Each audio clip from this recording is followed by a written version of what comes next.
प्रभाग क्रमांक 14 मध्ये सर्वसाधारण महिला गटाकडून भाजपाकडून महिलांच्या समस्यासाठी लढण्यास इच्छुक उमेदवार सौ स्मिताताई पवार। नमस्कार, प्रभाग क्रमांक 14 मध्ये आज आपण आहोत। या ठिकाणी सर्वसाधारण महिला क गटामध्ये भाजपाकडून उमेदवारीसाठी इच्छुक असलेल्या सौ स्मिता पवार या आपल्यासोबत जोडल्या गेल्या आहेत।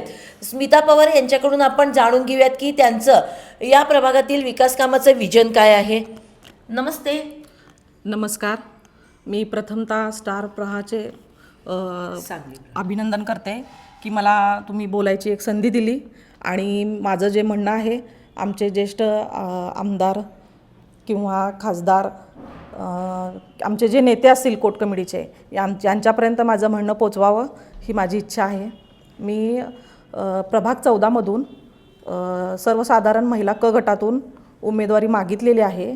गेले मी 25 ते 26 वर्ष झालं भारतीय जनता पार्टीचं प्रामाणिकपणे काम करते, तर यावेळेला मला संधी मिळायला हवी आहे। तर मला 2 वेळा डावललं गेलं आहे, 2012मध्ये आणि 2017मध्ये। तर आता माझ्याशी जो जोडले गेलेला आहे सामान्य वर्ग प्रभाग 14मध्ये मी पूर्ण प्रभागामध्ये जनतेशी प्रामाणिकपणे काम करत आहे आणि अगदी पक्षाशी निष्ठावंत आहे। त्यामुळे माझा विचार करावा असं मी या प्रभागातून विनंती करते। विजन आपल्या समोर आहे आणि सर्वसामान्य जे नागरिक आहेत या गाव भाग आणि गवळी गल्ली वगैरे परिसरातले, तर यांच्यासाठी आपण पुढं काय विजन घेऊन आले, त्यांच्यासाठी विकास काम काय असेल आपल्याकडे? महिलांच्यावरती जर अन्याय होत असेल तर त्यांचे प्रश्न सोडवणे किंवा ज्या शासनाच्या योजना आहेत त्यांच्यापर्यंत घरोघरी पोचवणे आणि भरपूर महिलांच्या समस्या आहेत। मग मी रेशन कमिटीवर असताना त्याही त्यांच्या समस्या मी पूर्ण केलेल्या आहेत आणि करायची इच्छा आहे पुढं।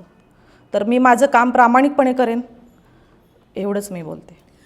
आपण पाहतोय की महिला सक्षमीकरण आणि महिला सबलीकरणाचा नारा पुढील केंद्रापासूनच चालू आहे आणि याचा पाठपुरावा करताना आपण पाहतोय बऱ्याच शासकीय योजना आणि बऱ्याच ठिकाणी महिलांना या ठिकाणी सवलत देखील मिळत आहे। तर खास करून या सवलतीचा फायदा आपण कोणत्या प्रकाराने आपल्या प्रभागाला विकसित करण्यासाठी कराल?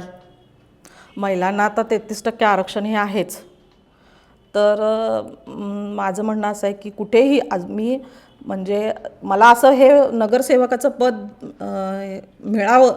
मिळायला पाहिजेच, परंतु ते नसताना देखील मी काम करते महिला सक्षमीकरणासाठी की महिलांच्यावरती कोणताही अन्याय होऊ नये। जर अन्याय झाला तर ते दक्षता कमिटीमधून काम करणे, त्यांच्यापर्यंत पोचणे किंवा एखाद्या मुलीवर अत्याचार होत असेल तर तिथंही मी पाठपुरावा त्यांचा केलेला आहे।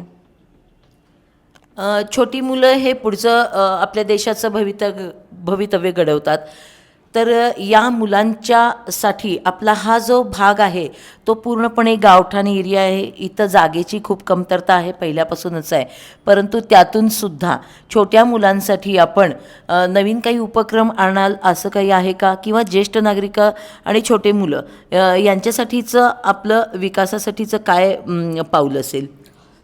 मला असं वाटतं की छोट्या मुलांसाठी चिल्ड्रन पार्क आणि ज्येष्ठ नागरिकांसाठी बसण्यासाठी व्यवस्था किंवा त्यांना मॉर्निंगसाठी फिरता यावं अशी ही व्यवस्था, जेणेकरून इथं मारुती रोडला पार्किंगचीच व्यवस्था नाही आहे। पार्किंगचा हा मोठा प्रश्न आहे त्यासाठी सुद्धा। आणि मशानभूमीचा एक विषय आहे की मशानभूमी ही म्हणजे ह्या 6 गल्ल्यापुरता म्हणजे सांगली 6 गल्लीपुरता हे मशानभूमीचा विषय होता आणि आता कसं झालं की संजयनगर कुपवाड तिकडूनही मयत इकडे येतात। मग इथून जे आजूबाजूला जे लोक असणारे तर तिथं कार्बन डायऑक्साईड पसरला जातो सगळीकडं, घाण त्याचं वास हे होतं, घाणीचं साम्राज्य होतं। त्याचाही काहीतरी मार्ग काढावा असं म्हणजे काढण्यात यावा असं मला वाटतं।